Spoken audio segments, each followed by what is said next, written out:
Court revives doctor's lawsuit saying FDA overstepped its authority with anti-ivermectin campaign. It was profit-driven lies, and those lies have real-world consequences to human life. That's not a small lie to tell. That's a lie that could potentially lead to the end of somebody's life, and I'm sure in many cases did.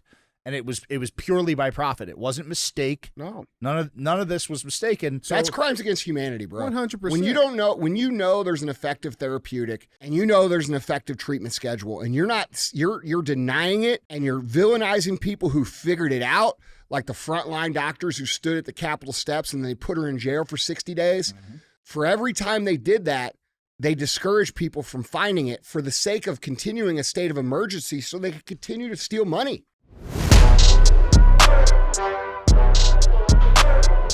What is up, guys? It's Andy Frisella, and this is the show for the realists saying goodbye to the lies, the fakeness, and delusions of modern society. And welcome to reality, guys. Today we have Andy and DJ. Cruise the motherfucking internet. That's what we're going to do. That's what CTI stands for. It stands for Cruise the Internet. What we do here is we put up topics on the screen. We speculate on what is true and what is not true. This is a speculative show, meaning it's opinions. Then we talk about how we, the people, need to solve some of these problems going on in the world. Other times you tune in over the course of the week, you're going to have Q&AF. That's what you got yesterday. That's where you submit questions and we give you answers. Now, you can submit your questions a couple different ways. The first way is... Guys, you can email those questions in to askandy@andyfrisella.com. Or you can go on YouTube, and in the comments section of the Q&AF episodes, you can ask questions, and we'll answer them. Other times, we have Real Talk. Real Talk is 20 minutes of me giving you some real talk, and then we have what's called 75 Hard Verses. That's where someone who has completed the 75 Hard program comes on the show, talks about how their life was before, it's usually shit, talks about how their life is now, usually not shit, and how you could do the same with the 75 Hard program. If you're unfamiliar with 75 Hard, it is the initial phase of the Live Hard program that you could find for free at episode 208 on the audio feed only. It wasn't on YouTube. We just started YouTube a little bit ago. So 208, get it for free. There is a book on my website called The Book on Mental Toughness. It gives you the whole Live Hard program, in and out, up and down, left, right, all the shit, nuts and bolts, however you want to say it. Plus 10 chapters on mental toughness, why it's important, how you can cultivate it, okay? You don't have to buy the book to get the program, but it's very helpful for people that want to know the ins and outs. You can get that at andyfrisella.com. Now, we don't have a fee for the show. I don't run commercials on the show. I don't like to answer to anybody, so I do the show myself, pay for it myself, staff the show myself. So I ask very simply that you share the show if it's good. If it sucks, don't share it.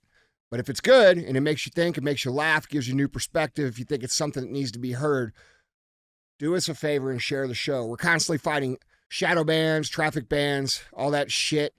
So don't be a hoe. Share the show. All right, what's up? Hey. What you doing? Oh, you know, kind of got a little self-conscious as soon as we started. Why? Because Ian's beard, man. Because I'm here. Yeah. I knew We that. do have a special guest. That is a fantastic One of our show regulars, Mr. Yeah. Ian Smith. What's up, guys? What's up, man? I'm sorry, DJ. It's like fine wine, man. Yeah, I'm starting to get the silver hairs coming through that. Bro, I see that. Yeah. It's nice, man. Yeah. I like when you got tied off. No, we're just letting it flow today. I like when he ties it off. Yeah. Yeah. Little ponytail. It's at the extra Gets domestic me. terroristy. Bro, I love it. Yeah. I love it. I hope one day I can grow up and be like you. Yeah. On the list and Keep trying everything. your best. How many points up the list do you think it puts Ian, that beard? Oh, for sure. I mean, that adds at least 2. I agree. Yeah, at least 2 points. Yeah. If Like you're an two- 8, two that means you're a tiers. 10. Yeah. Yeah. I'm in the No, you express go the lane other at way, don't it? TSA. Huh? He'd be at 6. Like he's climbing higher on the list. Level 10. Oh, love, you're saying, okay, I see what you did Yeah. there. Level 1's like people Damn, that that's how don't they- say shit because Yeah. everybody's on the list. Gotcha. Yeah. Gotcha. That's truth. Level 10 is like you're white and straight. Yeah. Yeah. Well, Or that's level true. 1, excuse me. Yeah, Level 1 is like gotcha. you're straight and white, and then you got to start saying like some wild shit to get up there. Yeah. Well, there's truth to that. That's wild. Anyway, That's wild. what's going on with you, man? What's new? Not too much, man. Life is good. I live in Florida now, so I finally hung my hat up on New Jersey after the Jim saga and Congress and all that stuff. And What was that guy's name up there, your buddy? That governor? Governor Philip Murphy. Did you guys shake hands and make out and shit before you left? No. The last time I saw him, he was at a restaurant. I showed up and he abruptly left. So I don't know what it is. I don't know. I just wanted to say hi, but he had other thoughts in mind. What a douche. He's a skadoosh. That's a true story too. He just looks like he just has that face of just like. Dude, did you see him yell at those people on the street that one time? That one clip where he was yelling at everybody on the street? Yeah. Yeah, it was crazy, dude. Yeah. That guy's a fucking asshole. You talking about when they were trying to like protest or whatever? Yeah, they were protesting no mask and Yeah. COVID shit. Yeah. And he started motherfucking them, dude. Oh, it was man. pretty bad. Fuck. Anyway. Jeez. What else going on? Oh, Let's just get this out of the way. We went to the farm shotguns this weekend. I sucked. It was what it was. Yeah. There you go. I wasn't even gonna do it. Yeah, you were. I wasn't even gonna do it. You were too. I saw your face. Damn. I wasn't even gonna do it, man. Yeah, well, you're I had an off day. We all have off days. It happens. Yeah. It's all right. I know. It's all right. I know. Gonna be better than you next time. It's the gun. It's the gun.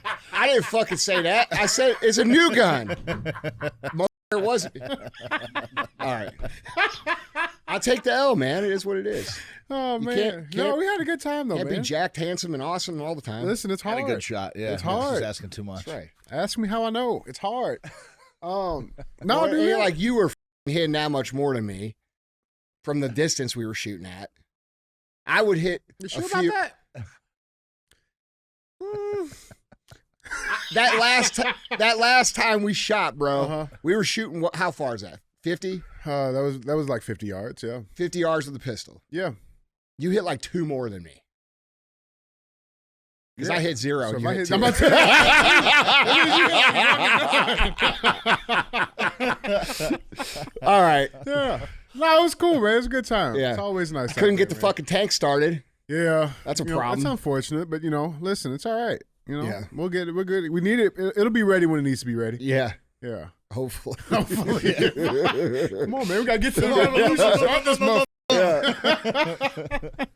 Oh man. You can't push that thing. So. Oh man. Listen, we tried everything. We tried the dually. Both we tried a jump box, then we tried the John fucking Deere. dually. Then he pulls out the tractor. Like it was not trying. It was not going. Yeah.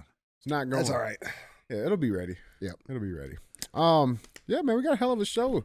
Do we? Yeah, got a lot of stuff going on. First, maybe we could try something. Just dumbass of the day. I think that'd be fun. All right. Yeah, dumbass of the day goes to Kamala Harris. Shocking. But watch this dumb shit. So this headline reads, Kamala Harris claps along to Puerto Rican protest song before realizing it's about her. That's funny, dude. Bro. That's not a shocking headline, though. As funny as it is, it's like, no, This lady is a fucking clown. All right, so let's dive into this real quick. So Vice President Kamala Harris had an embarrassing fumble during a Friday visit to Puerto Rico, where she was spotted clapping along to a protest song against her before an aide translated the lyrics. After delivering remarks in the territory's capital of San Juan, Harris stopped by the neighborhood of Santurce to tour the Gallauco Community Center and hear from community leaders, Fox News reported. A group of protesters holding signs with messages including, quote, Kamala Harris, war criminal. Shut up. Bro, Shut up. It's real shit, man. And calling the United States genocidal, met the vice president outside the community center along with a band playing music. Video captured the hilarious moment where Harris went from smiling and clapping along to dropping her hands when the staffer next to her reportedly translated the Spanish lyrics. Here is the video. Queremos saber, Kamala, qué es lo que viniste a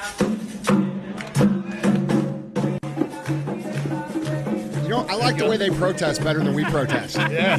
That shit got some soul. Look at It does. It's beautiful. She's like, yeah, they fucking hate you. They're saying that you're a stupid bitch. That's pretty funny. Shit. So the lyrics, it says, quote, "We want to know, Kamala, what did you come here for? We want to know what you think of the colony," an activist saying, accompanied by percussion instruments. They also included the lyrics, "Long live free Palestine and Haiti too," according to the Puerto Rican journalist Istra Pacheco. After Harris seemed to realize what the song was about, she nodded and folded her hands in front of her. Dumbass of the day, No doubt. Kamimi Harris. Good I job. like the beat though. That's, bro, that shit was that's smooth. great. That shit was smooth. You know? Yeah, she was. Yeah, she apparently liked it too. Yeah. It was She enough was to still get her a little clapping and offbeat. She had a little bop going. It wasn't. It was definitely a Kamala Harris bop. She was like- there was clapping no on real the- rhythm to Yeah, that at no, all. But no, whatever. she She was Bro, rad. it's so funny how these people try to be so like political for the camera, and when they mess up, it's so fun. Like it's so good. Well, it just highlights how disingenuous they really are. Yeah. Like they're always it's always an act show. for them. Yeah, and Yeah. she's like, oh, like I don't know what They this is brought a about at band all, here. but I'm We gonna sit here fucking and hate clap you. and We hate you. We hate you. That's how we do it here. Oh fuck, man, this is great. This is great. Yeah. You- like she couldn't A read the shit bag. signs. I know. Like you may not know Spanish, but like I think the word genocide in Spanish looks pretty similar. Genocido. Does genocide in Spanish not look like genocide in English? And she's like, that's me. Kamala S. Genocido. That's me. Look at the guy next to her smiling, Bro, dude. he's like, what a dumbass. Oh, this is great. Oh fuck, man. All right. You guys brought a band. For me, Me S. Genocido. Sí. Si se padre. What did Muchos gracias, what did Jill senores. say? Si se padre. Isn't that what Jill said? Jill Biden? no, I believe she says she loved tacos. Yeah. Me gusta la pantalones. Oh fuck, man. Yeah, that's great. I mean, All right. you can't even write that shit. No, you man. can't. Fuck, man, that's That's great. pretty funny. That's great. But it is CTI, so let's get into our cruise. All right. Yeah, let's get into it, guys. Remember, if you want to see any of these pictures, articles, links, videos, go to andyfrisella.com. You guys can find them linked there. With that being said, let's get into our first headline. Headline number one. We got to go over to Politico. Politico released this article. What's the word? Pre-ejaculate, right? It was pre-ejaculatory article. I think that's how you say it. Pre-com? Yeah. Yeah. This was a pre-cum article from Politico. Headline reads, "First search, then seizure. How Tish James will go after Trump's bank accounts and other assets." A little pre-cum. Article reads, "Frozen bank accounts, a sheriff at the door, and maybe even a private plane put up for auction." Shut up. Look how fucking, like, they were foaming at the mouth when they were writing this. This, let me see who wrote this. Let me find the name real quick. Turd Burglar McGee. Erica Orden is her name, Yeah. or their name, Probably don't- there. or their name. They them. They wrote this article. Yeah. They are fucking idiots. Them said. But yeah, let's just finish reading this. So Do you ever Donald- notice that the dumbest shit comes from people that call them they? Do you think that's because there's so many of them that their dumbness compounds? That's what it is. It's plural. Yeah. That's what it is. They can be They can't make up their mind. They can be extra dumb because there's like more of them. Yeah, right. Yeah. They got to split the last two brain cells between two people. That's what it is, man. Donald Trump could soon face any of those scenarios if he can't come up with a roughly $500 million bond by next week to stop the enforcement of a civil judgment after a judge found that he and his company committed widespread corporate fraud. If Trump can't find an underwriter to guarantee the amount on his behalf, and if he fails to persuade a court to give him an 11th hour respite while he appeals the verdict, New York Attorney General Tish James can begin seizing his assets. I also love this nickname that they get. Like, Erica, you're not fucking cool. Like, y'all not fucking are y'all BFFs? You know what I'm saying? That's fucking Letitia. You talking about the Attorney General? At least say her real name. But yeah, so after this little pre-cum article, it's funny because, then this comes out. That he was granted a reprieve as appeal courts cut $454 million bond due Monday, which was today when the show was recorded, by 62%. So it went from $454 million to $175 was granted by the appeals court. So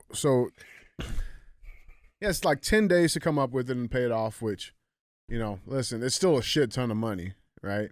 Yeah. But it is a 62% reduction on what he was going to have to pay by today. So this is Trump's statement. I got a video clip of him responding to this. Let's see what he has to say. Thank you very much. Judge Engoron has done a terrible disservice to the state of New York. What he's done is terrible. Businesses are fleeing. You see that. We just released a statement on Truth.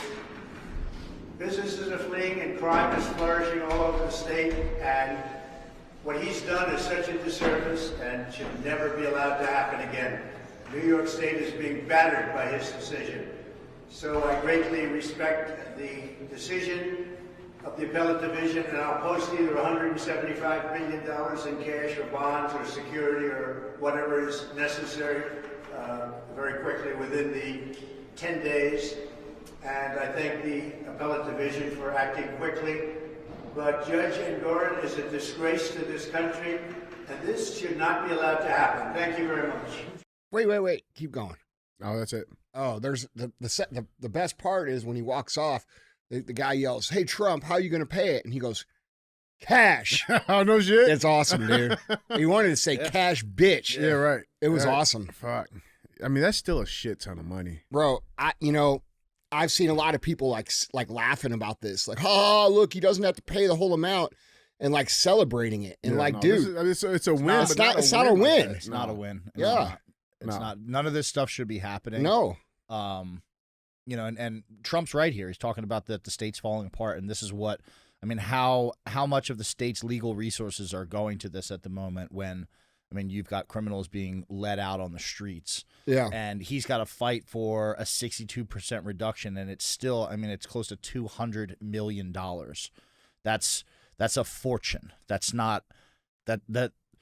None of it makes any sense, and it's all theater. But these people have no problem letting the real problems just fester, as Trump said. And look at what they're doing to this guy. And it's a big spectacle. The media focuses on it. It takes everybody's attention away from the real problems, and they're just torturing him for no reason. Because it will fall apart.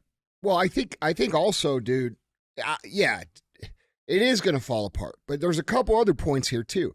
The more they do this, the more they push people towards them, and I don't think they understand that. I think they think that the same old game of just calling him a racist and calling him a this and calling him a that and saying he's this and that and persecuting him. I think the more they persecute him, the more it's helping his cause at this point.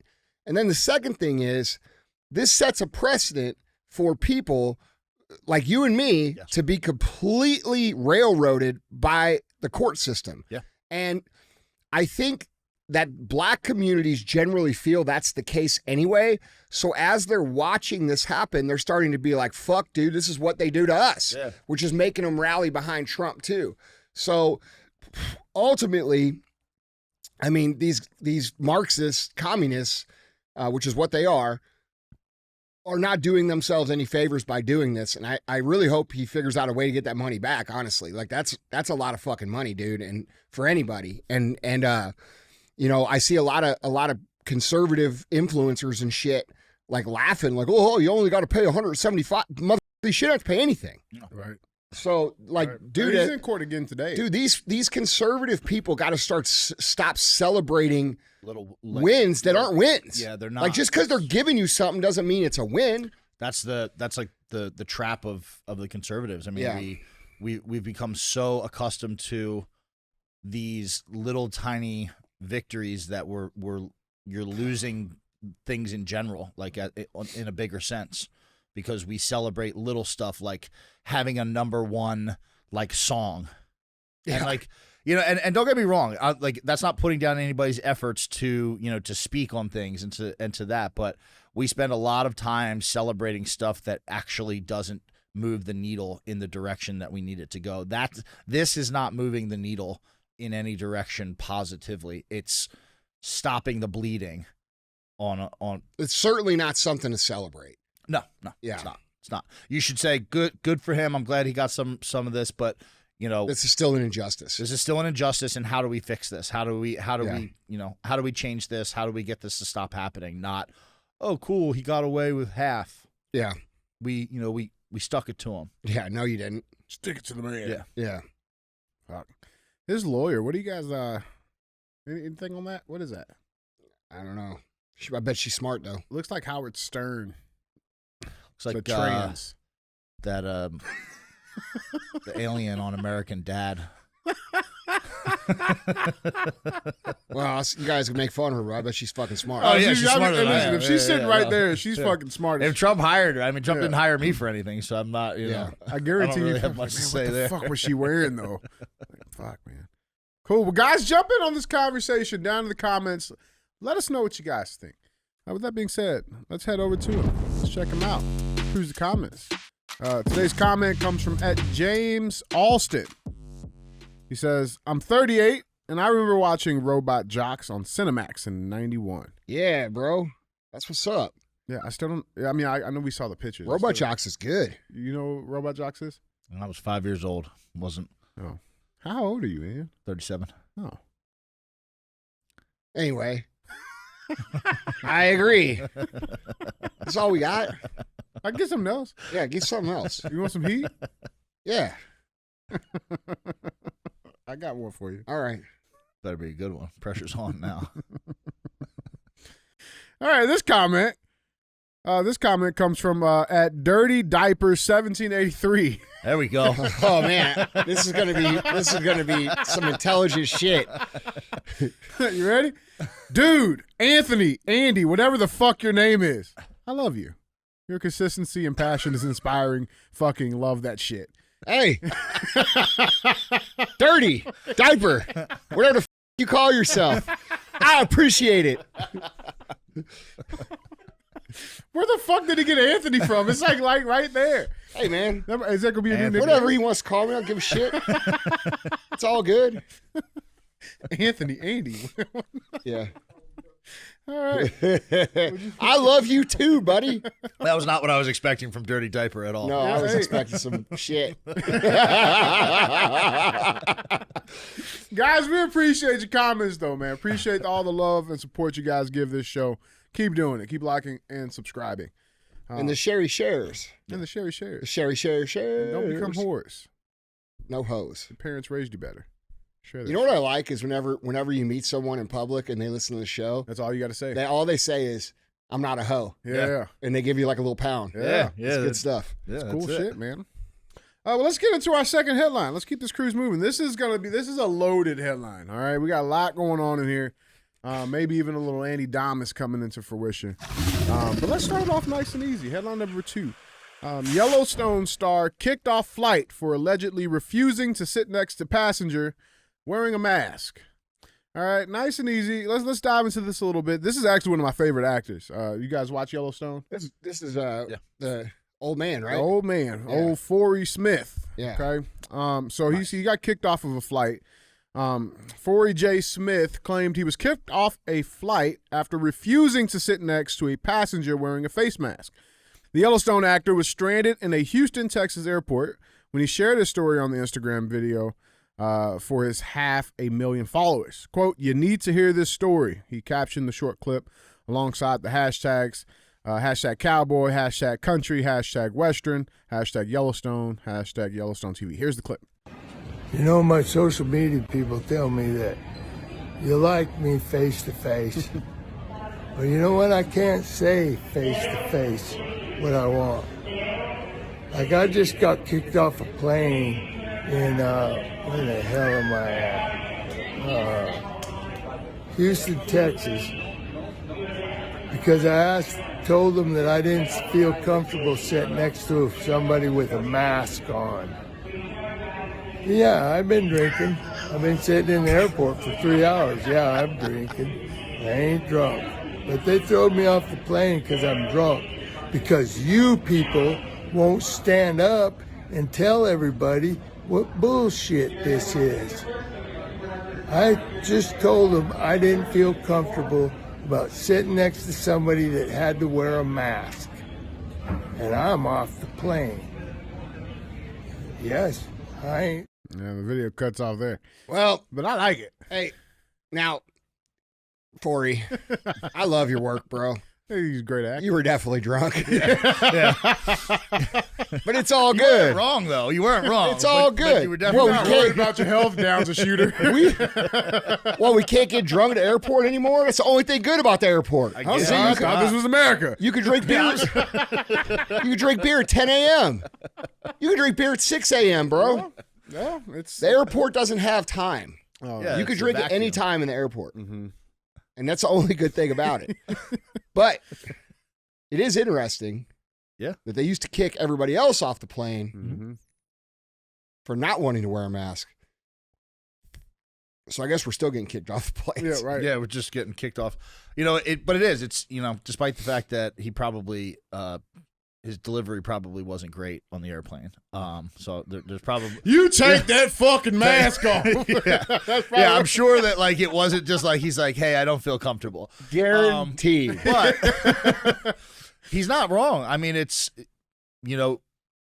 you're wearing a mask because there's something that you're afraid of spreading, and I have to sit next to you, Mm-hmm. and that's okay. But when I didn't want to Well, wear you could a be mask, afraid of getting something too, but the point is the mask doesn't work. No, it doesn't work at all. But Doesn't the work. fact that there still exists the double standard. I mean, Yeah. I fly a lot, and I flew all during COVID, and it was if you're not wearing the mask, you're off the plane. And now it's please respect the opinions of those around you. They say if they choose to wear a face mask. Oh, so They say now- that. Oh, that's on every flight. It says thank you for flying American. Blah blah blah blah blah. The But seat- we didn't get that shit. no, we didn't get respect for our opinions. Please respect nothing. It's No, yeah, we got it's- fucking arrested. please respect the opinions of those who choose to wear a face mask. And I laugh every time I hear it. And it's like, man, that's a pretty sensible approach. But why'd you guys just come up with that now? 4 years later. Yeah. Yeah. We could have used that open Well, mindedness. that was the argument 4 years if ago. If we get back to like what the argument was about masks, the argument was wear one if you want. If you're afraid, stay home. There was Elderly very few people, stay home. Like, this was common sense shit, and they knew that from the get-go because every other pandemic in the history of Earth was handled that way. Vulnerable people stay home. Immune-compromised people stay home. If you want to wear a mask, and if you're afraid, don't go out. But this wasn't about a pandemic. This was not about that. No, and it's interesting you say that because you have this, and like, listen, I love Forrie. I think he's a great actor, a great man. That's really like his character, right? Like he's an actual fucking cowboy, right? Yeah. Like real man. And this is not the first time he's had to stand on something. I think he missed one of the award shows because they were forcing the you had to be vaccinated, and he just didn't fucking go and posted to his people, told them like, hey, listen, I didn't go. They required it to be vaccinated, and I'm not, so I didn't go. Well, good for him. So awesome guy. But along this COVID narrative, there seems to be. But some see, things. he's respecting the rule. He's respecting their opinions. He's saying, I'm not going to go if you don't want me to go. Yeah, that's fine. And that's not what those other people think. Mm-mm. Mm-mm.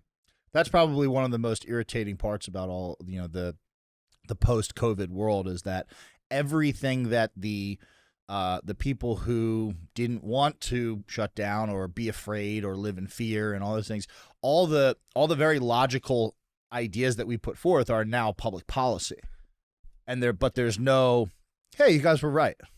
It's just No. Now we respect opinions, and it's Right. it's like, hey, They that don't was respect opinions.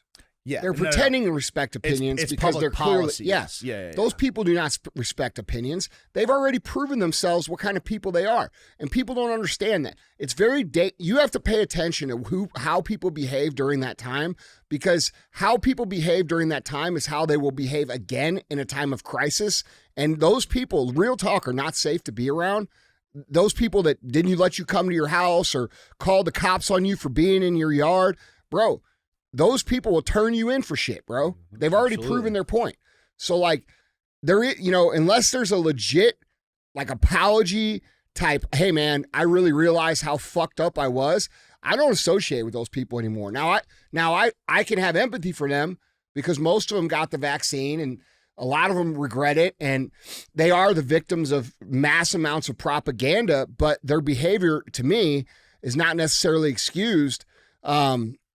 you're still responsible. Well, for your because it's behavior. dangerous, dude. Yeah. That's why. If we get in another situation like that, those are the people that will fucking turn on you. They've already shown that. Right. Absolutely. In a heartbeat. These are the people that'll call you, when red flag laws come into sort of Which like is reality. insane because, dude, we were the people trying to protect them. Oh yeah. They don't understand. We weren't just like running around trying to put ourselves through all this shit.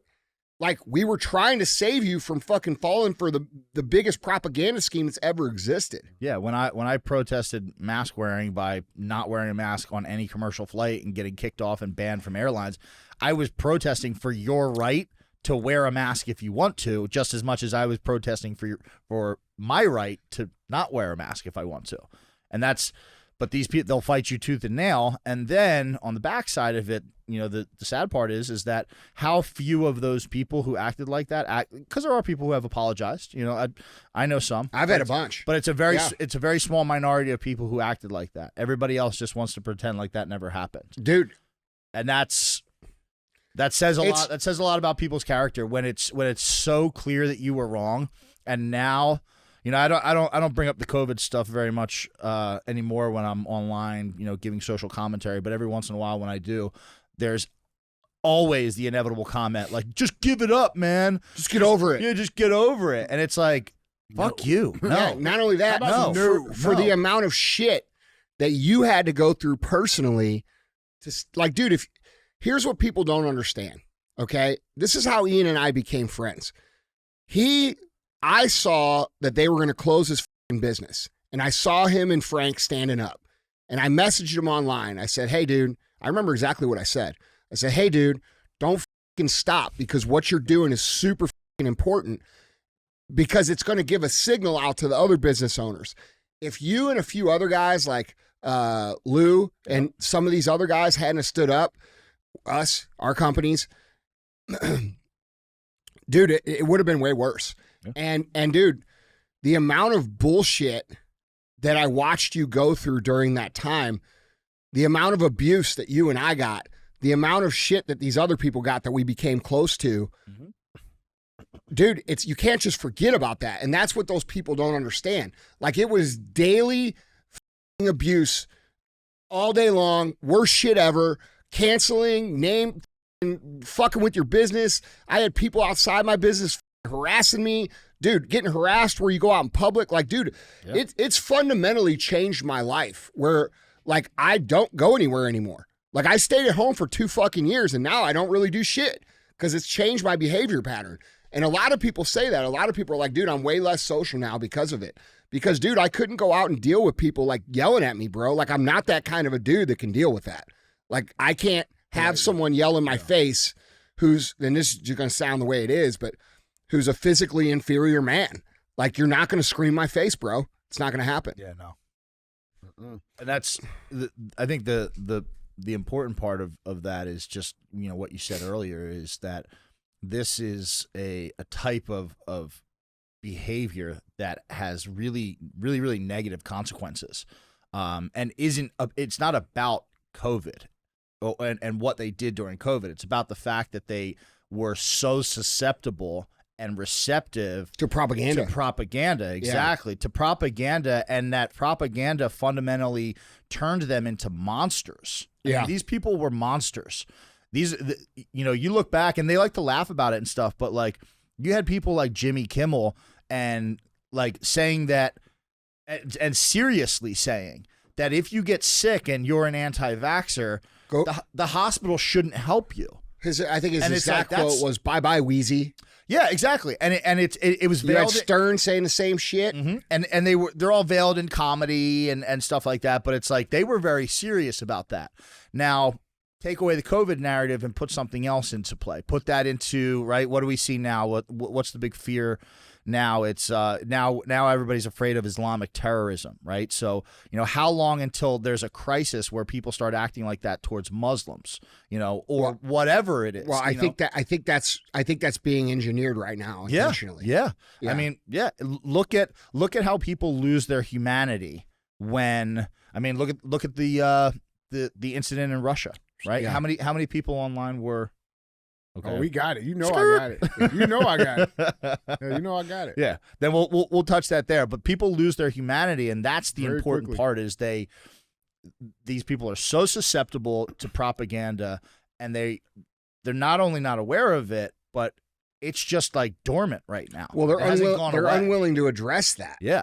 You know what I'm saying? And that yeah, lies dude. dormant. in Yeah. them. And dude, I could forgive people for real that fell for it if they know they fell for it. Sure.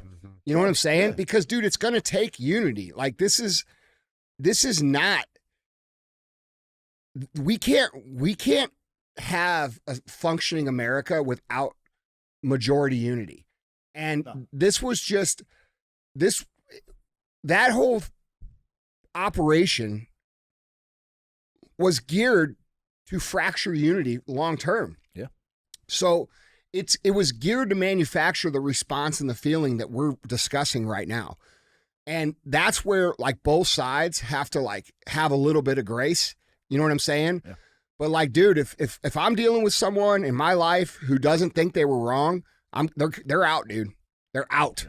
They're No, out. there's forgiveness for people who are willing to, just acknowledge. Hey, Yeah. like, and that Something does take simple. a lot. It does take a lot, but Yeah. it shows a lot in you saying, "Wow, I really was wrong on that one." Yeah. That tells the person you're saying that Yeah. to a lot about your character. Yeah. So that you're not one of these like sleeping monsters. Yeah. That like the next wave of propaganda and the switches get pulled, and then you're on to the next thing, and you lose that humanity once again, and now we're right back in the same boat with just different details. Yeah, for sure, man. Yeah, so I mean, I feel like this topic, what's going on here with our buddy here, I think it opens up a deeper topic because there's also some other stuff that's coming to light right now. And we got to go back to September of 2023 when this lawsuit first came down against the FDA.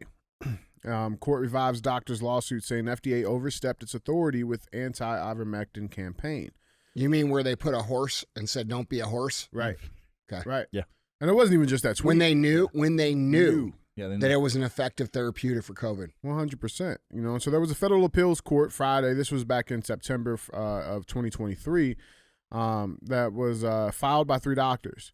Now, this lawsuit has been going on. It's basically they're suing the FDA saying that they overstepped their authority. They're not doctors, though it may be a group of doctors. They're not able to speak as a doctor, right?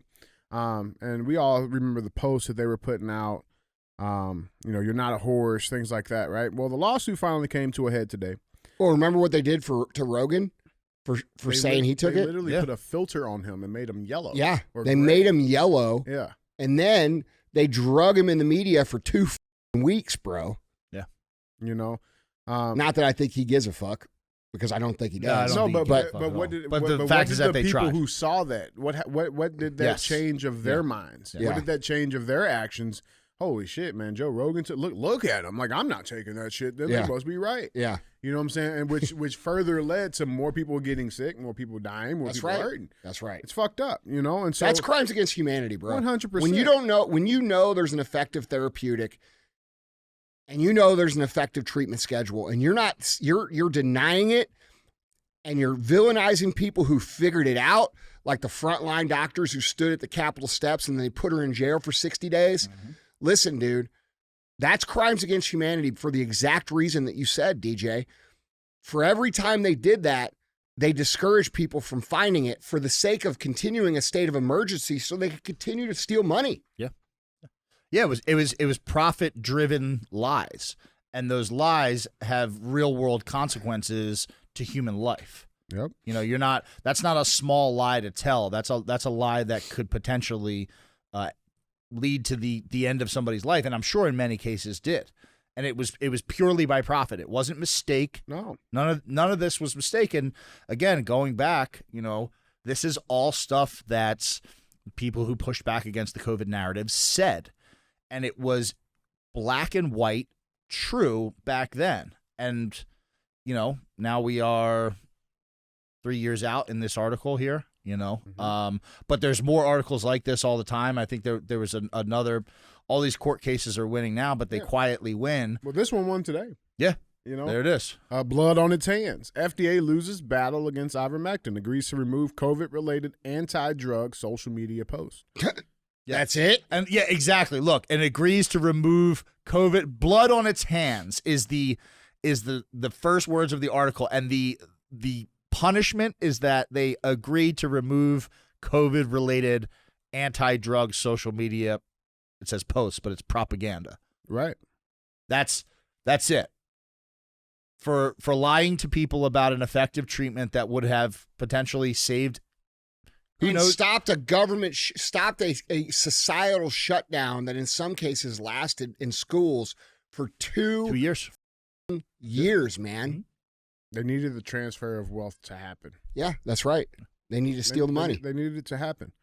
You know, Why don't we go look at the net worth of all the members of Congress and all the members of big tech and all the members, the owners of these big conglomerate megacorps Yeah. versus the net worth of the American people over the last 4 years. Yeah. That would be we know exactly what it looks like. Yeah, they would. Shit in one the line video, trending up, show one line side by trending down. side. Yeah. Show me what Yeah. happens. Yeah. And it's dude. again, but this is the stuff that's so frustrating about it, and why, you know, I know people like want to move on. I get it. You know, we went. It was life was all about COVID for years. You know, and we should in no way live our lives like in that trauma bond, like always talking about it. But this is the problem here: is that the FDA lied to you, has blood on its hands, quite legitimately. And not just in deaths, but in financial destruction, in the social destruction of young kids, all that. And all they have to do is take their posts down. Yeah, That's, that's bullshit. That's 100%. that's man. bullshit. Imagine if you did something like that. Imagine if you put out some, you know, you had some huge platform and you put out something that was not true. What would they? What did they do to Alex Jones? They find him $1 billion because he said whatever he said. I don't even know what he said about Sandy Hook. He said it was a psyop, but he it wasn't fake. But what he said, quote unquote, wasn't true. Yeah, and he got fined $1 billion, and the FDA gets a little. Take those posts down that nobody's looking at now anyway. Not only that, no extra people died because of that. A shit ton of people died because Feelings of got this. hurt. Yes, Yeah. feelings got hurt versus financial, social, and Actual human life. and actual human life destruction. Yeah. Yeah. Now it's interesting. So this is a tweet from one of the doctors who's in that lawsuit. There was 3 doctors total. This is Dr. Mary Talley Bodeman, who's a medical doctor. Now she was suing them. She was part of the lawsuit that sued the FDA. So she tweeted this out. She says, "Breaking: FDA loses its war on ivermectin and agrees to remove all social media posts and consumer directives regarding ivermectin and COVID, including its most popular tweet in FDA history. This landmark case sets an important precedent in limiting FDA overreach into the doctor-patient relationship." She says, "Thank you at Bowden Gray PLLC for your excellent counsel. Dr. Paul Merrick, who is another doctor, and Dr. Robert Apter, who are also in this.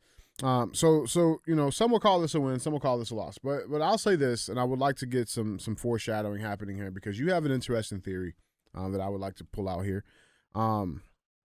You know, but we see all of this happen, and I feel like there has been a very low, call it, whatever you want to call it, but there has been this tone of accountability that has been kind of echoed and repeated over the last 4 years, and it doesn't stop. But there seems to be some movements on the other side of how to combat this and what's going to be the fail-safe, right? Now, everybody, I'm sure by now they have seen, I know we didn't really talk about it on CTIs here, but we see that the Princess Kate came out with a cancer diagnosis, okay?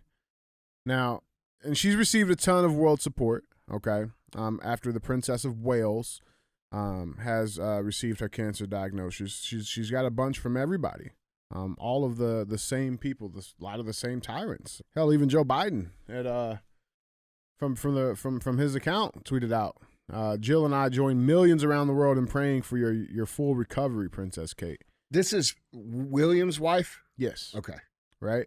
Now, Andy, you have a very interesting theory about cancer and vaccines. I don't think it's an interesting theory. I think we're seeing a lot of reports of accelerated cancer diagnoses in the data. 10,000-foot view. And what do you think they're going to do with those cases? They're going to flip this whole narrative. Listen, I've been saying this for years.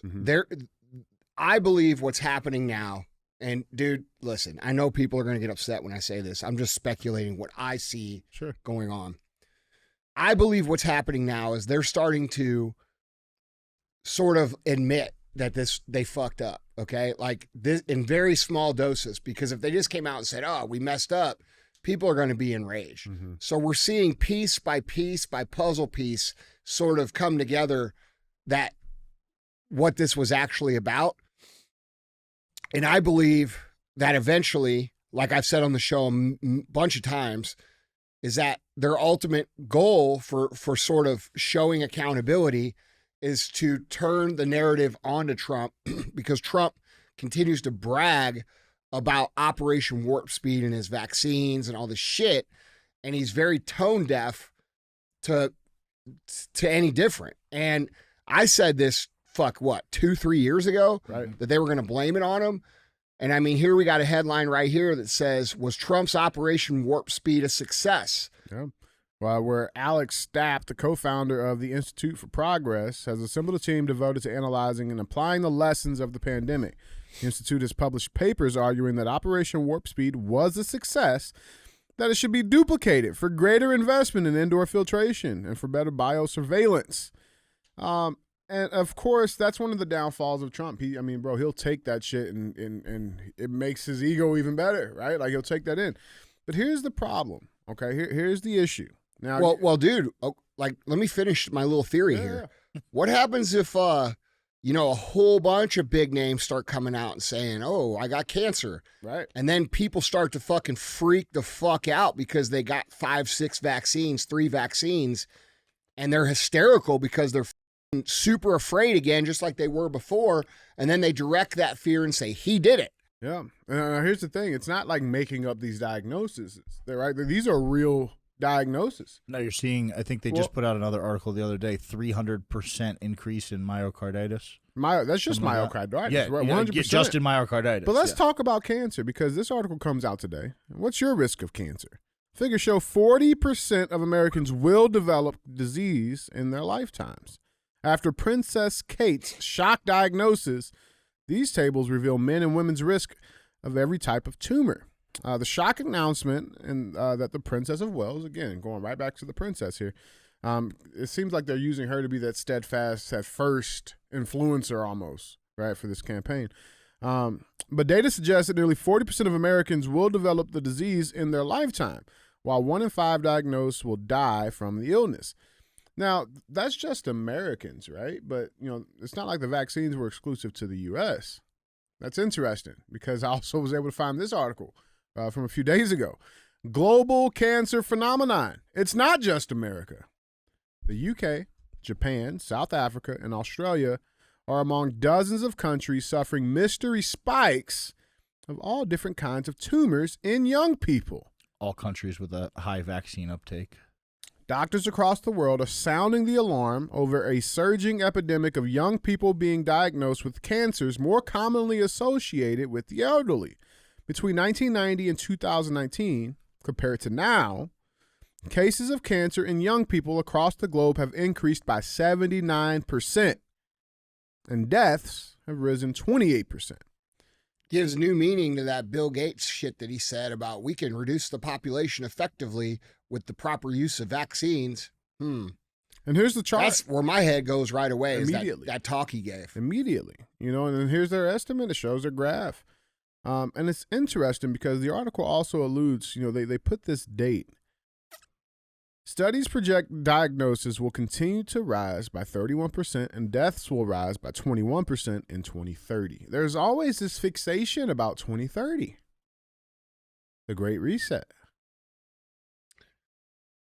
Well, I mean, they could accurately predict that if they actually made chemicals and put things in food that they knew caused cancer and how much it would consume and how long it would take to develop it. Yeah, and so these are real numbers. These are real deaths, right? These are real cancer diagnoses.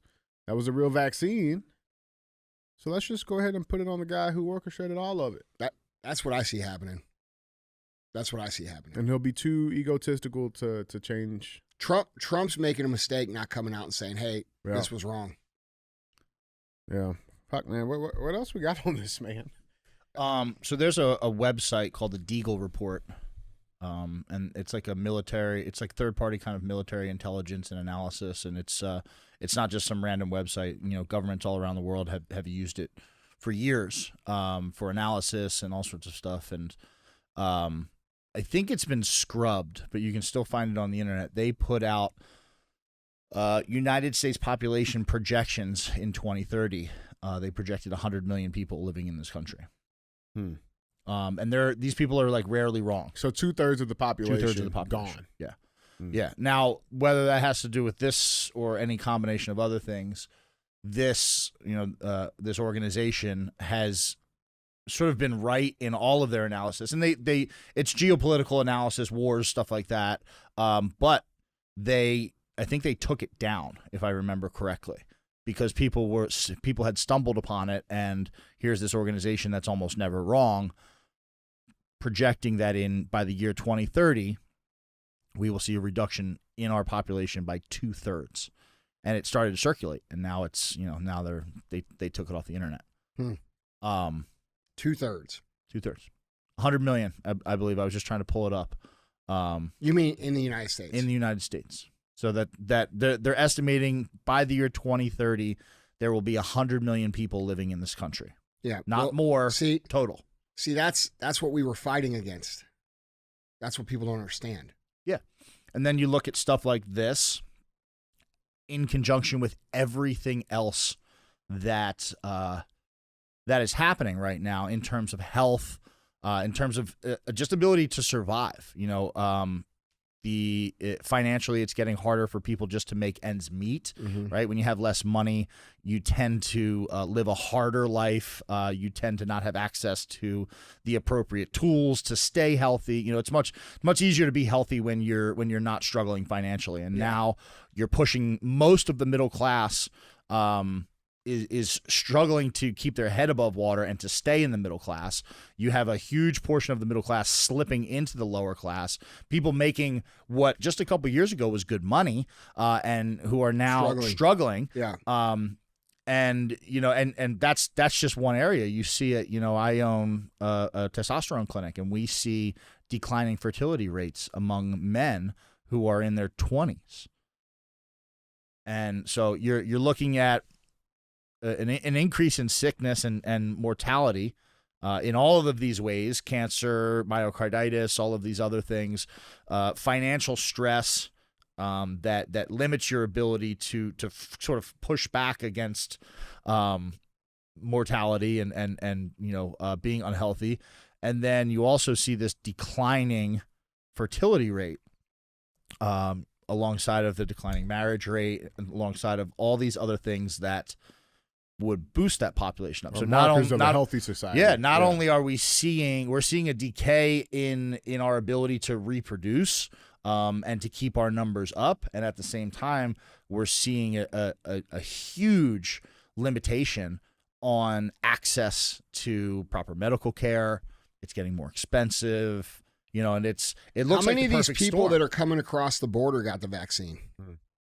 I bet you a lot less than the American no. population. Something to think I about. bet you a lot less.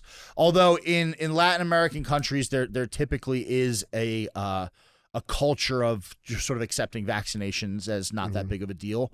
So I don't know, but the vaccine rollouts in Ecuador were probably not nearly as effective as they were in the United States. Well, I think they had 0 vaccines in Haiti. 0. I know that there are some countries with almost none, and they had almost no issues with COVID too. No, like we know Haiti for sure because Well, if they keep assassinated reproducing- the president for doing it. We're going to all be on the barbecue pit. St. Louis barbecue. Yeah. We got good barbecue here. Yeah, Did man. you see that fucking clip of that guy walking down the street eating that severed leg? Yeah. Did you see that shit? Yeah, The that was from a few years ago, wasn't it? No, this dude, well, maybe it was, Yeah. but this dude got hit by a train, and this fucking guy went and grabbed the leg and went to the other side of the street, started eating it. Oh, I didn't I see think that pretty one. sure it was just the other day, dude. Oh man, It was pretty crazy. that's wild. What do you think we taste like? Well, raw probably not very good, but I bet if you cooked it, it'd be all right. You barbecue it, right? Yeah, You going it's for just fucking meat, bro? bro. For like the baby back ribs? What are we doing? I mean, it probably tastes like chicken. Drum. White meat. Hey, man, I don't listen. You're I'm gonna white- tell you right now, dude. You like white meat, don't you? What? I like. What? What are you talking about? I'm saying, Is that some racist shit? No, it's just saying chicken. Like you like the white meat or you like the dark meat? I like dark meat. Do you? Yeah, it's juicier. Oh, Yeah, black of the berry. that's what I've been told. Black of the berry, sweeter the juice.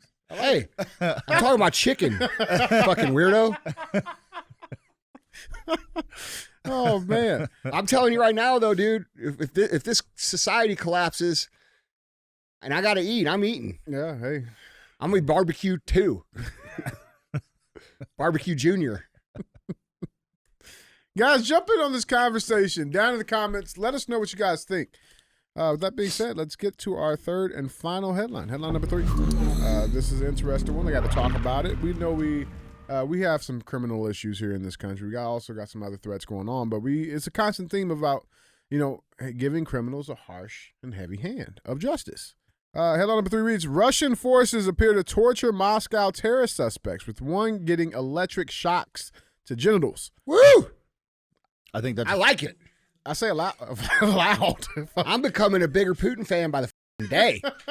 I don't see anything wrong with that whatsoever. No. You know, it's like I know that this person probably writing this article like wanted us to be outraged by it. And I showed you that one tweet where that one thread on Twitter where I was going back and forth with this guy who I think he actually put this article up.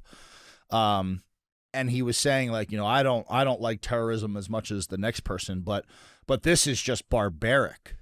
Dude, And it's like, did you what see they- the Yeah, videos? Yeah, fuck, man. Bro, the That's the videos were ultra disturbing, dude. Like I've seen a lot of shit on the internet, Yeah. bro.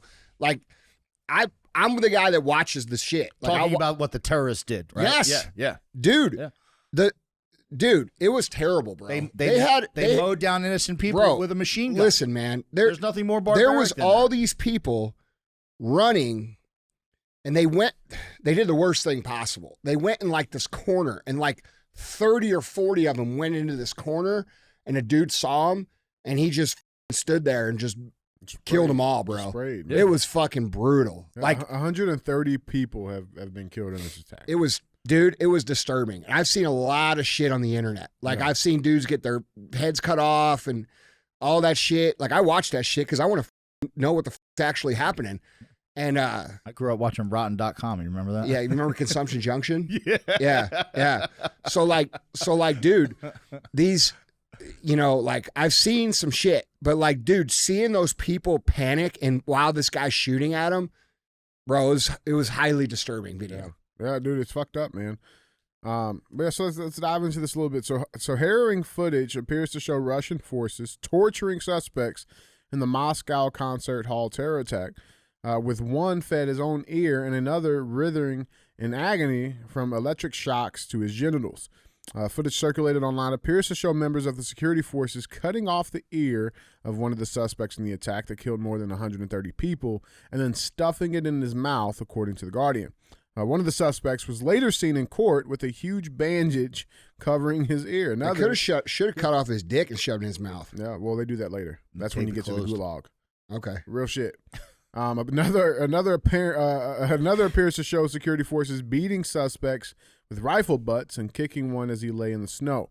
Photographs posted on Telegram also appeared to show one of the suspected terrorists with his pants down and a wire attached to his groin area And a battery. and a battery. It was great. It was like a 12. I kind of wanted that was like a battery little- this weekend because I was trying to jump the tank. Maybe that would have worked. Yeah. No, that was like a little like ATV battery. Like it was like a little smaller. You know what I'm saying? Sure, it probably hurt his balls though. I guarantee, bro. Could you imagine? Like, listen, bro. Listen, torture me, but just don't do nothing with my balls. That's exactly what they do. Yeah, I'm yeah, they're saying, going like, right fuck. for That's him, why man. they do it. Fuck. As they should. You know, Bro, like- you ever seen that movie? You ever seen that movie Law Abiding Citizen? Oh, that's a great movie. Okay. What he does to that guy in that movie is what we should do to these people. Yes. And it should be broadcast on TV. It should be pay-per-view. The money should go to the victims. And dude, we'd have this country cleaned up literally in a fucking week. People watch that 3 or 4 times and be like, "Fuck, I'm done fucking around." Mm-hmm. You know what a great movie No, is? just let it be known as to how you're going to handle Violent criminals. Violent criminals who are that. I mean, being a violent criminal is disrespecting the order of society. Yeah. Right? You know, there's crime in all different aspects. But when you're talking about physically harming and or killing somebody, Violating someone else's rights. right to life, Yes. to life. Your life should not be respected in any way. It should be disrespected in the most brutal way. It I should agree. be vulgar. It should make your stomach churn. So everybody else who's an asshole, criminal, and a violent pedophile, whatever, terrorist like you knows, fuck around and find out. Yeah. And that's it. And guess what? There still will be some who fuck around and find out. Yeah, but there's a whole lot who are going to say, Yeah. not for me. Not Yeah. for Maybe me. no terrorism today. There'll be enough Not for people. me. I'm going to go somewhere else and Yeah. act like this. There'll be 'Cause you enough can go people for somewhere the else. big show, bro. Oh, for sure. Yeah, bro. the big show will be a #1 hit. For sure. That's what we're calling it. The big show? Mhm. I like that. Yeah. Yeah. Whenever I get to be president, big show. Big show. Get right there on the White House lawn, dude. Rose Garden. Straight up. Toes cut off, fingers cut off, I stuffed love in your mouth, dick cut off. Love it. Stick them love in a it. But box, here's the stick thing, them in a man, box like, full of like you know, poisonous snakes and Stick just their let- head on a yeah, stick, whatever. like Vlad the Impaler. I think they should With a be little kept plaque alive that as says long what as they did. possible, though. Like Huh? they should be kept alive as long as possible. It Yeah. shouldn't. These people shouldn't have the privilege of the a quick privilege death. of a Yeah. of a quick death. Yeah. Like lethal injection. No. No. I'll give you an No. injection. Like Give you a couple. we're of gonna COVID cut your vaccines. ear off, and then we're gonna let it heal up, and then you know what? And we're gonna cut your right hand off. And then we're gonna let you heal up for a little bit, and then maybe we'll hook your balls up to a battery for a little bit, but we'll make sure you're alive, and we'll feed you, we'll parade you around in front of everybody, and then know what would be worse maybe on the the balls? ultimate disrespect is just like we cut your dick off, put it in your mouth, and tape it shut so you choke to death that way Fuck. in front of everybody. I think like a cheese grater on the balls. Yeah. Oh, Yeah. fuck, yeah. Like a plane. Oh, Just grade I them bet off. you if you took away if you did an anonymous poll, right? Because people are afraid to say stuff like that. They're like, "Oh my god, yeah. oh my god, you Oh, cut his terrible. dick off and feed it to him." Yes, absolutely. If you did an anonymous poll, I guarantee a majority of people would be in support of that. Yeah, because the majority of people aren't out doing this shit. Yeah. And they're tired of dealing with this. And the majority of people are tired of living in fear. For us to reset culture, there's going to have to be examples made. That's just reality. And, this situation that here's what I don't get. And the fucking do-gooders are, The bleeding hearts. bro, what is wrong with you? Have you not seen all these liberal people that agree with you that have been killed or shot or carjacked or fucked with? Like, it's going to be you. Mhm. And people like me and Ian and you guys out here, we're trying to save these people from their own doing. And it's getting frustrating. Like, now I'm just getting to the point where it's like, let them fucking learn. You know how many videos I've seen in the last 2 years where people who were like so straight up Biden people were like, bro, They're this always is the victims anyway. what? They always wind up being the victims Yeah. of Well, the crimes. you know why? that they- Why do you think that is? Because they're weak. It's not just because they're weak, bro. It's because they're delusional to the danger around them. Yeah. Oh yeah. They look at other people, and bro, these are not bad people. These are people who have great hearts, who want the best for everybody, who believe that all other people think like they do, and they're delusional to the reality that there's criminal minds out here that they wouldn't piss on you if you're on fucking fire, bro. Yeah. They've never dealt with a criminal. They've never had a crime happen to them. They've never had anything, they're delusional. They've never been a real victim in life. They've never seen it, dude. Yeah. It's always the same people that fucking say this shit. It's people that have never been exposed to the criminal element. And the criminal element doesn't care. They don't have the same values you Well, have. the world doesn't care. There's the fundamental truth, and this isn't like some black pill thing, but the world isn't like a nice place overall. Like it's. Well, it would be if we started cheese grading people's balls off. It would be. It absolutely would be. It would be better. But the world is always going to be a dangerous place. It always is going to be. And these people are so far removed from like actually living because it's like they've lived this very comfortable modern life forever. and they've never seen any type of struggle. Most of these people have never lived through a financial crisis, anything where times get hard and people act crazy, so they think that it won't happen to them. But what they wind up ushering in by supporting politicians who let criminals off in their streets because we're supposed to be compassionate for people is they usher in anarcho-tyranny, where people like what's the guy's name on the subway? The Penny. Yeah. People like him, Daniel Penny. Daniel Penny. People like that man who did the right thing, who protected people, who went out of his way and stood in the gap between innocent people and a criminal. He gets the full punishment of the law. And then we watch all these other guys who are punching cops, who are attacking people, who are hitting old people, who are shooting carjacking people, shooting people, who are doing all of these things. That is allowed to be total anarchy. But what we've created is a system of anarcho-tyranny where the regular person is going to see more and more chaos in their life around them, just in their neighborhoods, in their cities, while the law won't protect them, but it will protect those who are doing it, who are creating the anarchy. Well, and that's a very dangerous situation, but it's a typical play for a government to do, because eventually these people are going to beg for more control.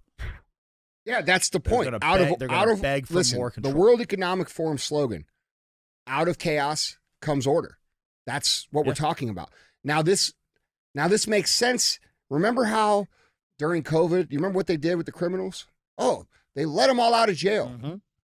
So you guys get it yet? You understand? This is engineered. You go to the grocery store, but there could be a fucking BLM protest of 2,000 people. Listen. We had to socially distance. Order was wide open. No. I'm talking about them intentionally creating chaos by allowing the violent criminals out of prisons in a number of states in this country. California let out tens of thousands, if I remember correctly. Yeah, and these are violent criminals. Yes. These are not country club criminals. Yeah. These are fucking rape, murder, kidnapping, bad shit. This isn't like drug people like, oh, I sold some weed. Yeah. You know? Yeah. Yeah. I mean, you know, and it's funny too, like even with the bleeding hearts on that topic, right? There's a great movie. It's called Unthinkable. It has like Samuel L. Jackson in it. It's a fucking tremendous, like, dude, the movie's fucking amazing. It's amazing. Where Samuel L. Jackson, he plays like this high level CIA interrogator, right? And there's this guy, I've seen that, bro, where he goes in and cuts his shit off, bro. Yeah, but you have the one agent, you know, that's trying to like, oh, he has the right. Like, stop that. He's killed fucking thousands of people. No, in the movie, that guy had 3 nuclear bombs that he was going to set off. Yeah, and the interrogators were going in there asking him, and he's like, no, you. So Samuel L. Jackson starts cutting off his fucking fingers. Like, it's awesome, dude. It's a great movie, but it just shows that dynamic of like, you know, these people who decide to do these things, like these gentlemen in Russia who are getting exactly what they deserve, right? Like, these people exist. Evil does exist, and it has to be handled quickly. On top of that, and harshly. It's not like I've already seen a lot of people trying to turn this into some anti-Islamic shit. It's not that either, motherfucker. Like, bro, this has nothing to do. If you Listen, fall for that again, we have to get back to judging people based upon their actions. These 4 guys are pieces of shit. Yes. Yeah. Fuck. It's not all black people. It's not all. This grouping in of all this shit is what's causing a lot of the problems, dude. Yeah. Look at that guy. Fuck that guy. Your fucking little baby balls, you fucking pussy. Bro, the thing's probably exploded. Bro, you know Emily has this thing that, that she, huh? Motherfucker, I ain't into that shit. She has this thing in the kitchen. It's like you push cheese through it. It's like it's got like a cup, and then you squeeze it. It's like I know what you're talking about. It's 4 mashed potatoes. It's you can like it's like a strings them. Yeah, like a garlic press type thing. That's what it is. It's a garlic press. Put that dude's nuts in there. That's right. I was thinking about that. That'd be a good one for this guy. Fuck, bro. Just put each nut in there. And my stomach hurts. Yeah. Just thinking about it, bro. You know, I'm over here thinking of ways to make the show better. Not this show. The big show. The big show.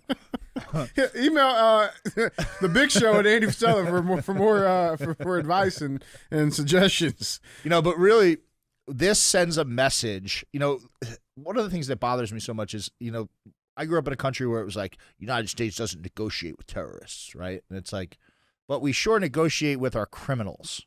Yeah. And we won't negotiate with terrorists, right? When it means that we can start a war in the Middle East and make a whole lot of money, then we don't want to negotiate with terrorists. But back at home, domestically, we're willing to negotiate with the lowest, most scummiest people in this country over the victims of people who are not that. Yeah. And then you see this, and it's like, man, that says a lot about Russia, and the way we act says a lot about us, and it portrays utter weakness in the geopolitical sense. People know that they can come to America and commit crime and get away with it, and get away with it. Whether it's petty crime, whether it's violent crime, it doesn't matter. They can to certain people. Listen, that's bro. what I mean. Yeah, it's criminals see it. Criminals say, I can go there and do whatever I want. Yeah. I can cross the border. They'll give me some money. And guess what? If I get in trouble, I'm right back out on the streets. Yeah. I bet you people don't behave like that in Russia. Yeah. I don't know for sure, but if I was a betting man, which I am, I'd put a stack of chips on the fact that people don't act like that in Russia. People don't come there with a sense of entitlement. People don't walk around mistreating native Russians just because they're coming from some other country. And yet that hurts. That's the gulag. That hurts. We won't show this on YouTube. Yeah, I don't think that can go on the show, bro. It won't. This is just for our purposes. That's surprising. Yeah, that's the gulag, bro. That's up the ass, huh? That's a broomstick. Really? Yeah. It's like That's the way to do it, though. That motherfucker probably likes it. It's infamous for the gulag, actually. The conveyor belt of. Yeah. They're stripped. Inmates are stripped, beaten, and forced to rape one another by brutal guards, with their bodies returned to relatives with no internal organs. That's a good start. You can start there. Yeah. That's a good start. It's not what I would do. I would go a different route. I'm being dead serious.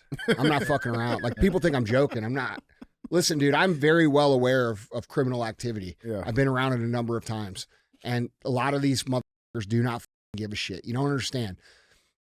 Most people have never been around a mentally disturbed criminal mind. Yeah. They've never been around it. Those people are different. They're fucked up. You should count your blessings that you've never had to deal with someone like that. And you don't get it. And you guys having sympathy and empathy for these people that kill other people or rape girls or boys or kids, they deserve zero. They deserve the anti of that. They deserve severe and harsh punishment. And when you look at the world today and you see all the violent crime happening, you have to think, how do you reset that? And people will say, well, enforce the law. Not really, bro, because we're at a point now where the criminals are outnumbering the police force by quite a bit. The prosecutor's ability to prosecute all these crimes. Prosecutors want, because a lot of these prosecutors don't prosecute these guys. I mean, if the prosecutors were actually trying, if you took all the bad ones out and put good ones in, they would have a caseload that would swamp them for years. Well, dude, also a lot of these guys have been put in place by fucking Soros. Yeah. And they all do the same shit. Violent criminals come in, they go out. You ask the police officers on the street, they're like, bro, it doesn't matter if we arrest them 100 times, they get the fuck out. Mm-hmm. So, how do you reset culture? Well, you have to make an example of people in a very harsh way, very quick, and say, this will not be tolerated ever again, starting with this. And if you do this, this is what happens to you. And I believe, now, maybe it can be done another way, but I actually believe that that's what it's going to take to restore order in society at this point, because it's degraded so far. Yeah. So, dude, did you guys see this Candace Owens shit? Oh yeah, the her leaving Daily Wire. Yeah, I saw that. Did you see that interview she did with that rabbi? Yeah, I saw that one too. That was fucking crazy. Yeah. What'd you think of that, dude? Well, it's I've disagreed with Candace on a lot of things. I've liked her take on a lot of things. Yeah. But one thing I will give her the credit she deserves for is that she's not afraid to ask important questions that do sometimes have ramifications. If you start asking the wrong questions, you'll know very quickly, or excuse me, the right questions. Yeah. Because they'll be labeled as the wrong questions by what happens to you.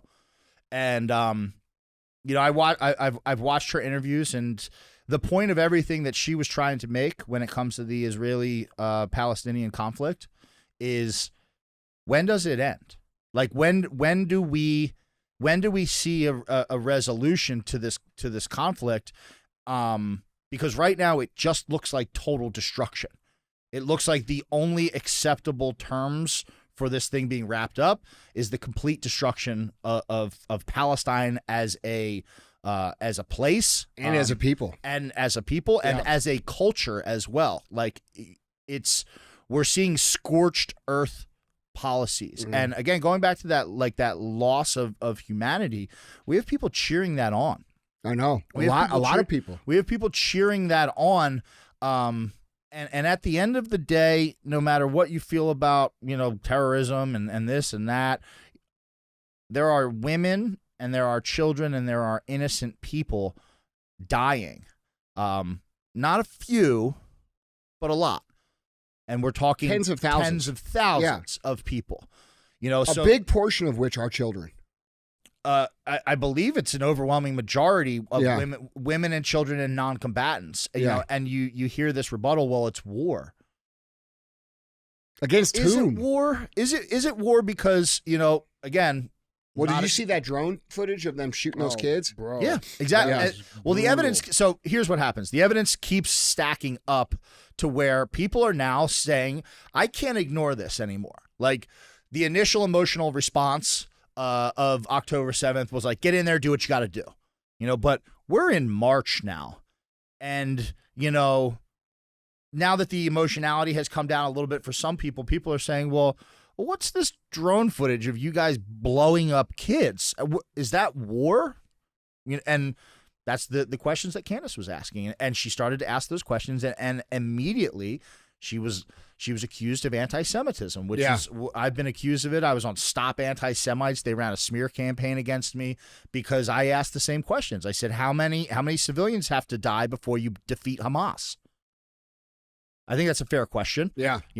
Is it 10,000? Is it 20,000? Because you're telling me you have to defeat Hamas, but the kill count going up is civilians. Not, I'm sure you're getting some Hamas guys, but how many are you getting in comparison to the civilians? And at what point does that ratio become absolutely brutal and absurd and inhumane?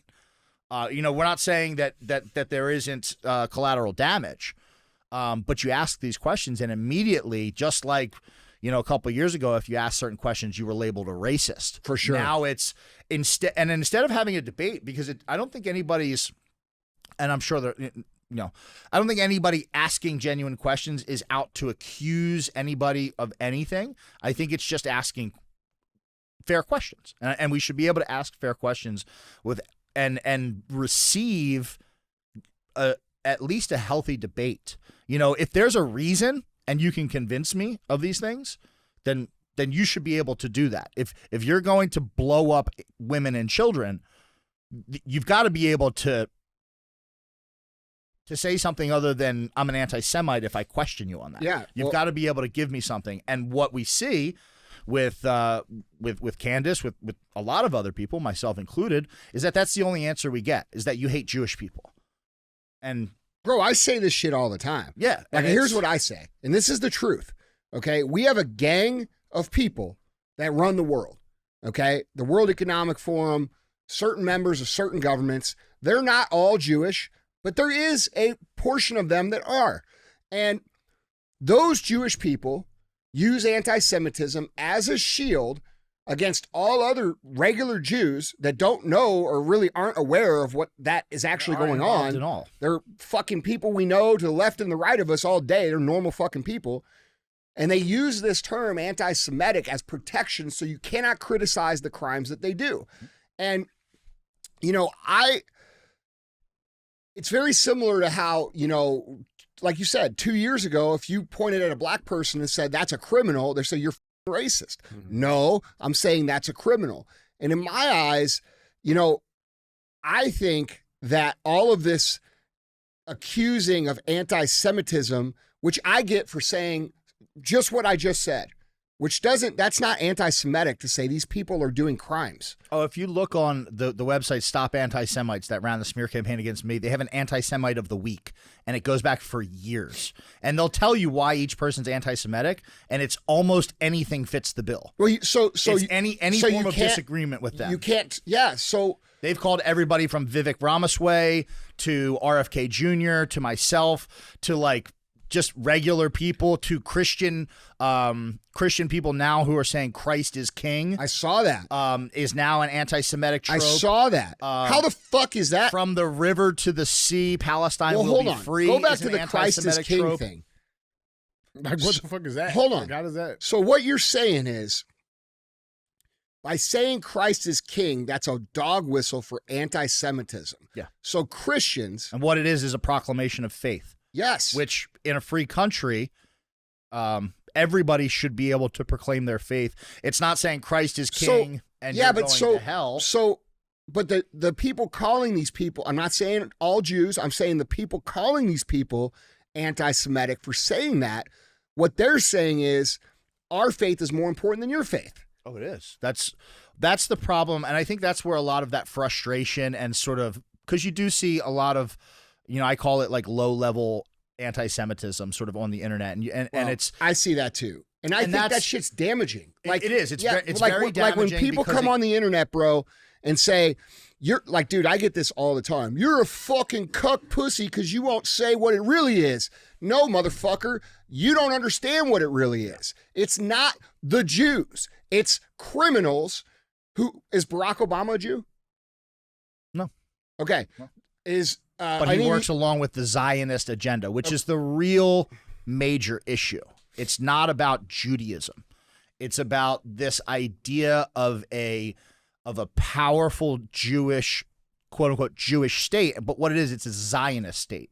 The separation between the two. Yeah. Yes, but what they do is they've tied this. They've made this Jewish government now. It's a government that's tied into the religion of Judaism, and now you can't criticize the government without hating all Jews. And that's not true, though. That's when I criticize the American government, I don't hate all Americans. And most Americans don't even agree with fucking American government. Exactly. And by the way, when you do talk about it, a lot of Jewish people come out and be like, bro, I don't stand with this shit. One of the most popular comments on my post is like, and I always try to pin them up and make sure they're on the top of the feed because people say like, hey, I'm Jewish. I get a lot of ones that are like, hey, I'm Israeli, so I'm from Israel. And they're like, we hate what's happening too. Yeah. What a lot of people don't remember is right before October 7th, Netanyahu was facing getting booted kicked out. Yeah. He was wildly unpopular, and if we remember back to 9/11, a certain president was too. And then all of a sudden the whole country's united behind something. We forget that Israel it makes had the harshest lockdowns anywhere in the world outside of China. They had the highest vaccine uptake. So they put the Israeli government put the Israeli people through the same stuff that we were fighting here, except they got it worse. So they were just as frustrated with their government as anybody else, and Netanyahu was on his way out. They were ready to. Well, remember when the attack happened and they said this is our 9/11? Yeah. Now it makes a little more sense. It makes perfect sense. Yeah. But I think that's the important thing. No, but remember we brought that up on the show and I got pissed off about it because I was like, this isn't fucking 9/11. Comparable. Yeah. And then now though, 6 months later, I'm like, oh. That's what you meant. That's what you meant. Yeah, that's what I meant the first time. It's it was their excuse to do bad things, because what happened after 9/11? We used that as an excuse. We killed 1 million Iraqi civilians over the course of the Iraq War. 1 million. Yeah, don't think that's not going to come back. Those fucking sons. Yeah. So, dude, why do you think all these children are being killed? Because they understand what those children are going to grow up and be. Yeah. And it's not about, the October 7th attack is just like 9/11 in the sense that, we went out into the Middle East in this defensive measure, right? But how many years were we there? What did we actually find? What did we actually accomplish? All we did was go in there and we destroyed countries. We made a whole bunch of people very, very rich. We spent a whole lot of American tax dollars. We sent our boys into the meat grinder. Most of them the ones who do come back with multiple issues, physical, mental. That pours into the society. And we didn't get anything of it. But it was always, you couldn't quite. Imagine questioning 9/11 right after. I mean, I was too young to kind of be there, but I remember it. But like, imagine if the internet was around now, you were an Islamic sympathizer. You know, you weren't anti-Semitic, but it's the same thing. It's the same weapon. If it's racist, if it's, you know, you love, you if know, you're homophobic. Yeah. It's all that same thing. And it's immediately when people are doing bad things, they cannot defend them in normal conversation. So it goes right to, what can I call you to distract away from what I'm doing? I'm going to turn this around on you. Instead of answer the questions, you know, you're an anti-Semite, or you're racist, which is not fucking true. But I think people are like, the spell is starting to come off of people. Yeah. You know, and it's come off of people, you know, with the racist thing and this, but I think now people are starting to just pick up on that stuff quicker. Yeah. Because very, very, very quickly, you know, people are not afraid to be called these things anymore. Yeah. And not because they are, and not because they actually hate Jewish people, but because they know that the questions that they're asking are important. They're reasonable. And they're reasonable. And it takes a certain amount of bravery to be like, go ahead, try to cancel me. Yeah. You know, but I still want to know the answer to this question. Yeah. And I give Candace a lot of props for that, because, you know, she had a lot to lose. Not that I don't or anybody else doesn't. But she stayed steadfast. And well, did you hear what that guy said? The interviews speak for themselves. I was just about to say that. You know, she was interviewing, I don't know what the rabbi's name was. She was going back and forth with a couple rabbis. The one guy's totally unhinged. Yeah. She asked him, she said, do you feel bad for all the children that are being killed? Mm-hmm. Yeah, because they were going back and forth, and she said, I just want to know, because he was saying it's a defensive measure. It's a defensive measure. And it's like, okay, it's a defensive measure. Let's accept that premise for the time. Let's not, you know. But she said, do you feel bad about the children that are dying? And his answer was disgusting. I think he said something along the lines of, my heart breaks every day that Hamas makes us kill children. Yeah. And it's just like, what? Yeah. That's a horrible thing to say. Yeah. And there was no remorse. You could see it on his fucking face. It's totally like, he's like, he had to figure out something to say, and that was the best he could do. And that's and I also think anybody with a brain looks at that and goes, what? I think it's important to mention too, like, bro, criticizing the Israeli government does not mean you're criticizing your friendly neighborhood buddy who happens to be Jew. No. You know what I'm saying? Like, I think we need to get away from the idea. This is what I was saying earlier. This lumping in of people, this identity politics division. It's good people, it's bad people. It's criminals, it's non-criminals. It's pieces of shit and people who aren't pieces of shit. And that's not defined by a race or a religion. That's defined by the character of the individual. And when we start saying it's all black people that are criminals, or all white people are fucking colonizers, or whatever I don't know what they say about us. What do they say? Colonizers. Yeah. Colonizers. All white people eat bologna sandwiches. I don't fucking know. Whatever, man. Raisins on potato salad. Yeah, all white people. Just salt and all white pepper. people are racist, right? Yeah. I was gonna keep going there. Yeah. that was your time. Mayonnaise. All Jewish people run the world. Like, this shit is just not true. Yeah. And like, we have to get away from this and start naming names. Yeah. What's their names? I want to hear their names. What's their names? Say their names instead of saying blacks, whites, Jews, Mexicans, Latinos. How about their names, dude? We're talking about criminals. Yeah. We're not talking about an entire group of people, dude. Like, it's very aggravating, because when people generalize like that, it's very low IQ shit. Real talk. And that it always messes up the integrity of your argument. Yeah. You know, Well, on top of that, but the real perpetrators of this, they can continue to hide. Yes. The people who, what are their names? Those people we're talking, like they can continue to hide. Yeah. When we keep generalizing. because you wind up fighting over Yeah. low hanging fruit. Yeah, man. You know, there is a certain merit to identity groups, right? You're always going to have them no matter what. But, you know, I think if we're going to unify, right, and people really want to solve the problems that we have, there's responsibility in two types, right, when we're having these discussions. The internal group, right? So let's use Jewish people, for example. There are very fair criticisms to the Israeli government, to high levels of Zionism, to stuff like AIPAC and how much influence Israeli government has on the U.S. government. These are all very fair criticisms. Yeah. So identifying and being a Jewish person, Yeah. Okay. you have the responsibility to hold your own people accountable. So you can't defend them just because they're Jewish. Yes. You have to say, as a Jew, this is wrong.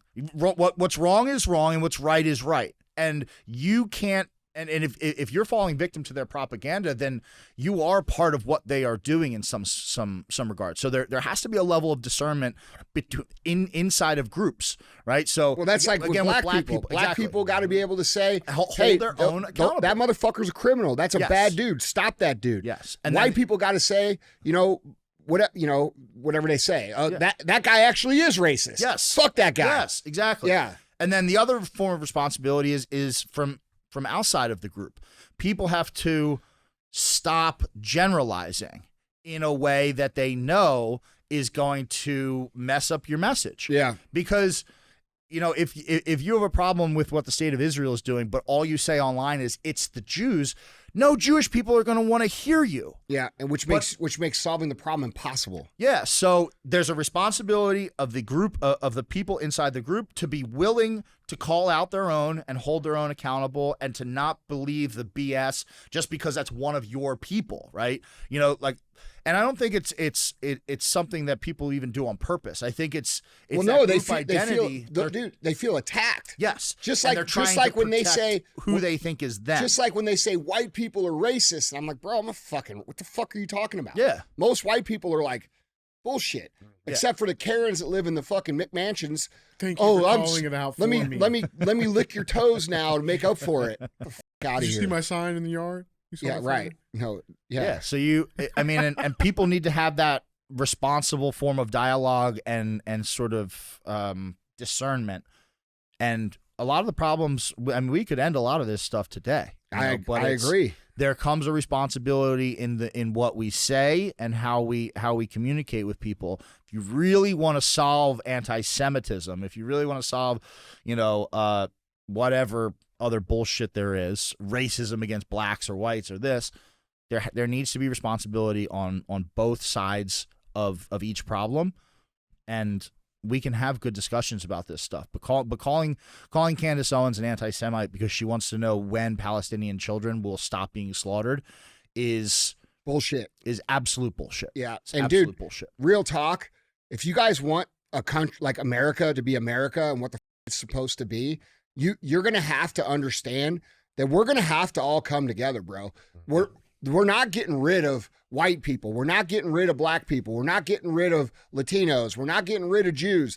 We all got to figure out how to fucking get together and have unity so that we can move forward in a productive way. And figure out that it's us versus them. Yeah, bro. And that's not, when we say us versus them, it's 600 people up in Washington, D.C., and a few thousand people around the world that have decided that we're peasants, we're scum, we're going to eat crickets, we're going to own nothing and like it. And if we don't, if we complain about it, we belong in jail. And that's f***ing communism, dude.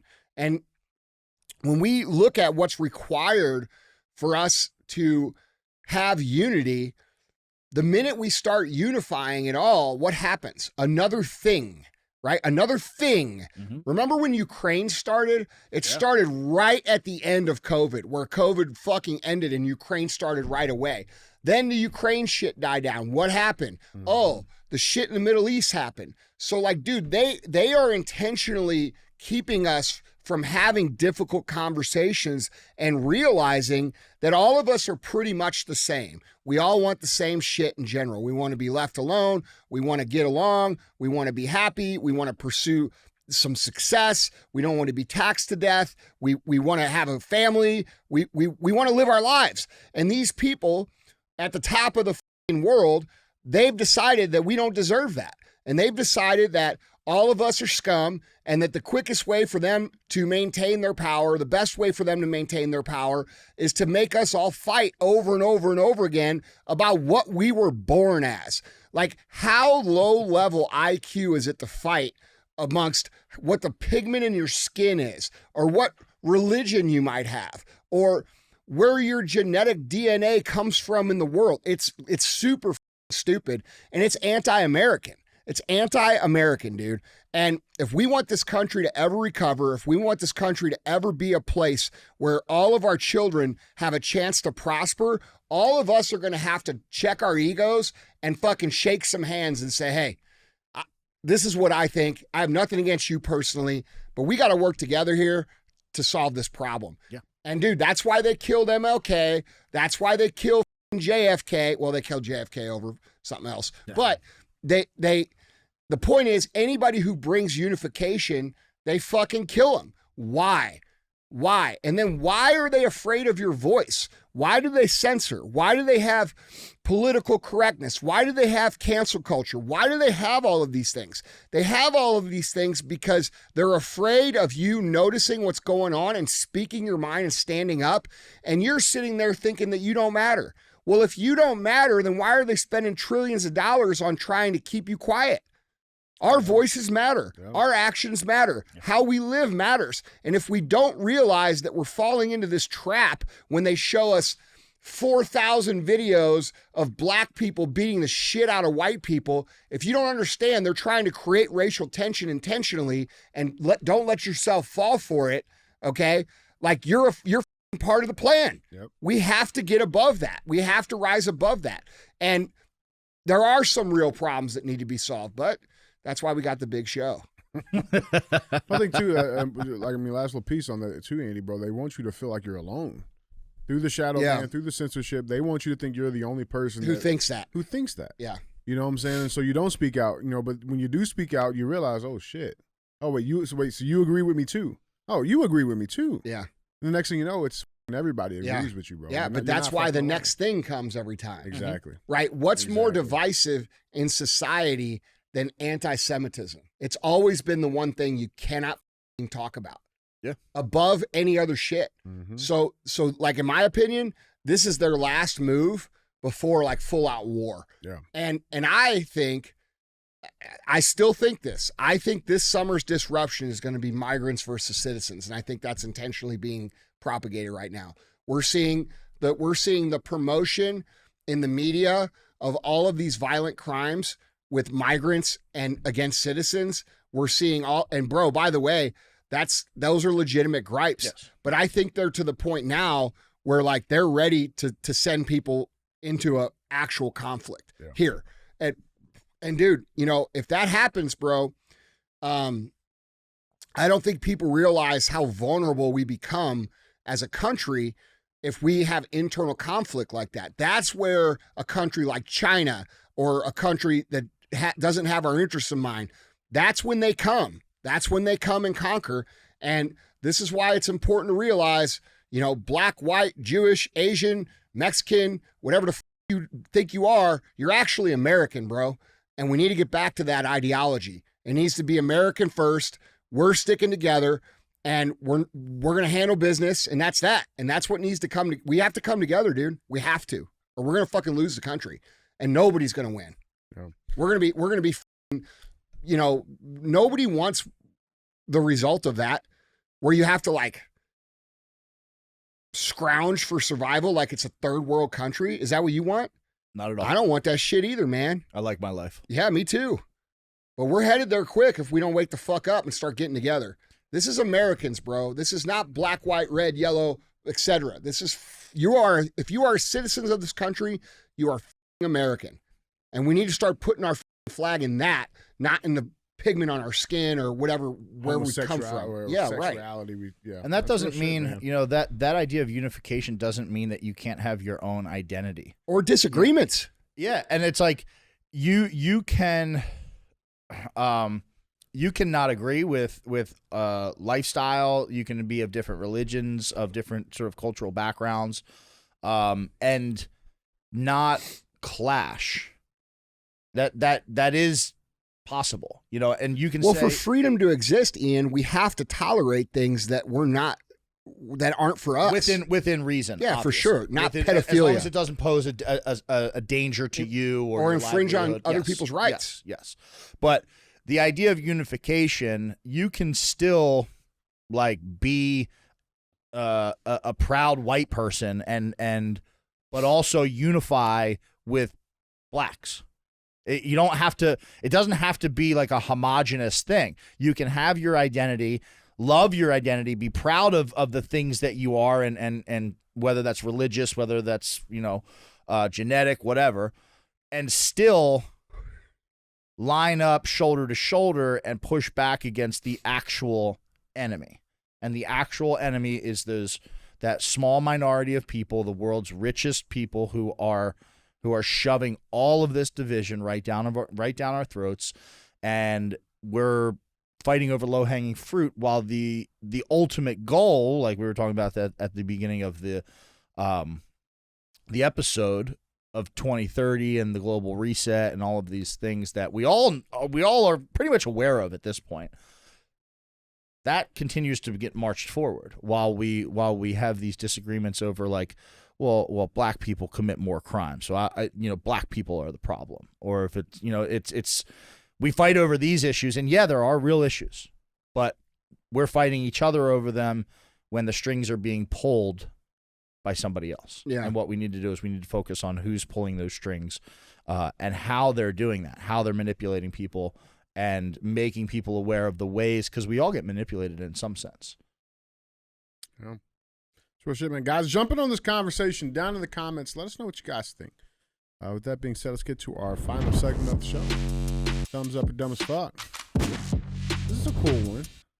It's all right. It's nice. A little cruising down love lane a little bit. This thumbs up or dumb as fuck headline reads, former high school sweethearts reunite 73 years after they split up and fall in love all over again.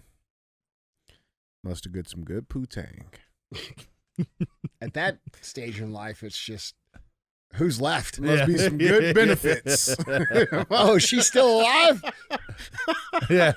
Oh, shit. Let's dive into this a little bit. So, two former high school sweethearts have reunited a staggering 73 years after they split up. But it seems absence really does make the heart grow fonder. Joanne Black Can.